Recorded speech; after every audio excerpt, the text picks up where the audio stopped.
So hello guys, welcome back to my channel. The channel name is Business Become Easy. So today we are going to discuss about the second objective of the business is human objective. So let's get started.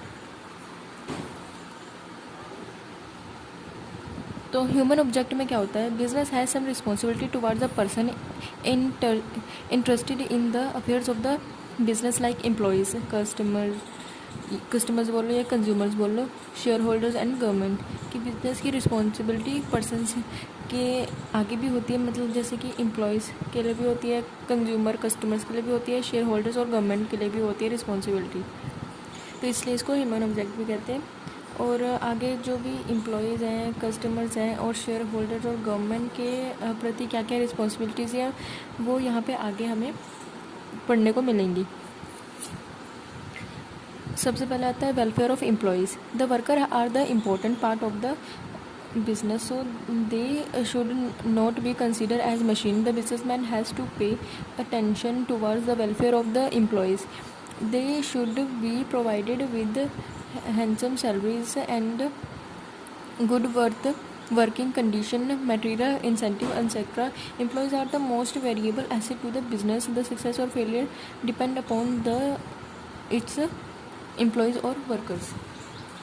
तो welfare of employees में क्या है कि workers बहुत important part होते हैं business के लिए, और हमें कभी भी एम्प्लॉयज़ को मशीन की तरह ही उनसे काम नहीं करवाना चाहिए, उनसे सही तरह से काम करवाना चाहिए जिनसे उनका मोटिवेशन भी बढ़े, उसी हिसाब से उनसे काम करवाना चाहिए।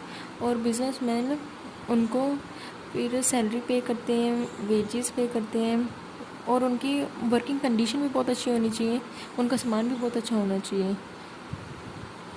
जो सक्सेस और फेलियर होता है वो डिपेंड भी एम्प्लॉय पे ही किया जाता है। अगर एम्प्लॉय अच्छा काम करेगा तो सक्सेस होगी, अगर ख़राब काम होगा, गंदा काम होगा तो फिर उनके जो बिज़नेस को फेलियर झेलनी पड़ेगी।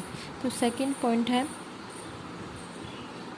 Consumer satisfaction. तो कंज्यूमर को भी सेटिस्फैक्शन देनी पड़ती है। Consumer is the king. Consumer एक किंग है मार्केट का। And the success of business depend upon the satisfaction of इस बिज़नेस।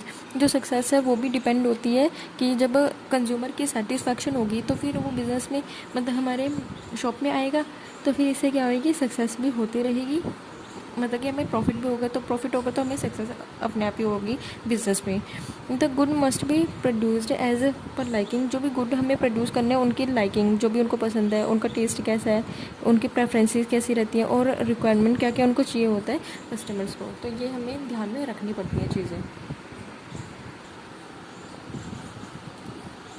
उसके बाद है business should supply better quantity goods at reasonable prices. तो हमें बेचना भी गुड रीज़नेबल प्राइजेस पे ही पड़ेगा जिनसे वो अट्रैक्ट होकर हमारे सामान खरीदेंगे। Because the satisfaction of the consumer is the main objective of the business. तो बिज़नेस का मेन ऑब्जेक्टिव ये होता है कि हम कंज्यूमर को सेटिस्फाई करें, इनसे हमारे बाकी कस्टमर भी बने रहते हैं। उसके बाद थर्ड पॉइंट आता है सेटिस्फैक्शन ऑफ शेयर होल्डर्स, या उनको इन्वेस्टर्स भी कहते हैं जो पैसा लगाते हैं बिजनेस में। ठीक है। In a form of organisation the ownership and management are in different two hands. अगर हम फॉर्म ऑफ ऑर्गेनाइजेशन की बात करें तो फिर जो भी ओनरशिप होती है, जो भी मालिक होता है, और जो मैनेजमेंट संभालता है बिजनेस का, वो दोनों ही अलग अलग हाथों में होती हैं। The share holders are scattered all over the country. जो भी शेयर होल्डर होते हैं, जो भी इन्वेस्टर रहते हैं, वो हर कंट्री में फैले होते हैं। Who are not in a position to know the day to day working of a company. वो इस पोजीशन में नहीं होते कि वो पूरा ही डे टू डे जो भी काम हो रहा है वो देखें कंपनी में। The management should be distribute fair rate of return on the money invested by the share holder. जो भी मैनेजमेंट है,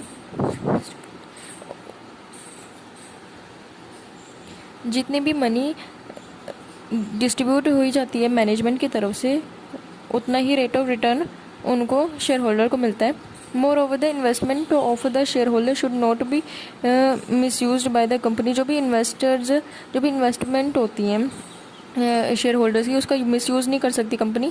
the company should disclose the all material informal in its annual report to the share holder. In this way the company are in a position to win the confidence of the share holders.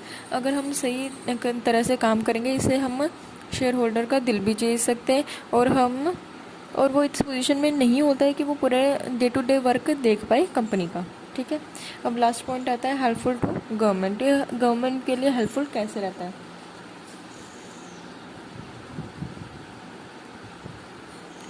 The business has some responsibility towards government also. जो भी business की responsibility है वो government के प्रति भी रहती है। Because of many industries number of problems are created. Industries की वजह से बहुत सारी प्रॉब्लम क्रिएट हो रही है और इन्हीं प्रॉब्लम को सॉल्व करने के लिए गवर्नमेंट ने कुछ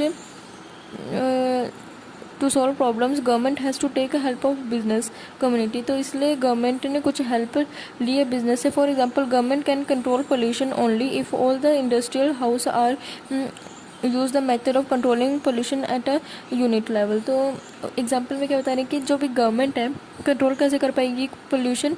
तभी कर पाएगी जब इंडस्ट्रियल जो हाउसेज है यूज़ करेंगी मेथड जो कंट्रोल कर सकते pollution at a unit level पे। On the other hand it is the duty of the business to pay regular taxes. और ये ड्यूटी होती है बिजनेस की, जो बिजनेसमैन की, बिजनेस के अंदर जो बिजनेसमैन की ड्यूटी होती है कि वो रेगुलर टैक्स पे करे गवर्नमेंट को। In this way business contribute to fund to the government. इससे जो भी है बिजनेस फंड कंट्रीब्यूट करता है गवर्नमेंट को, which will be use by the government for the development purpose. इससे जो भी हम अपना टैक्स देते हैं, जो भी हम फंड उनको जो हम फंड मिलेगा गवर्नमेंट को, तो इससे क्या होगी गवर्नमेंट भी डेवलप करेगी। So I hope you will understand all the objective of the human objective. आपको समझ आ गया होगा। तो thank you for watching my video. If you really like my video, so please share my video and comment on this video, and also subscribe my video, and please hit the bell icon. Thank you for watching my video.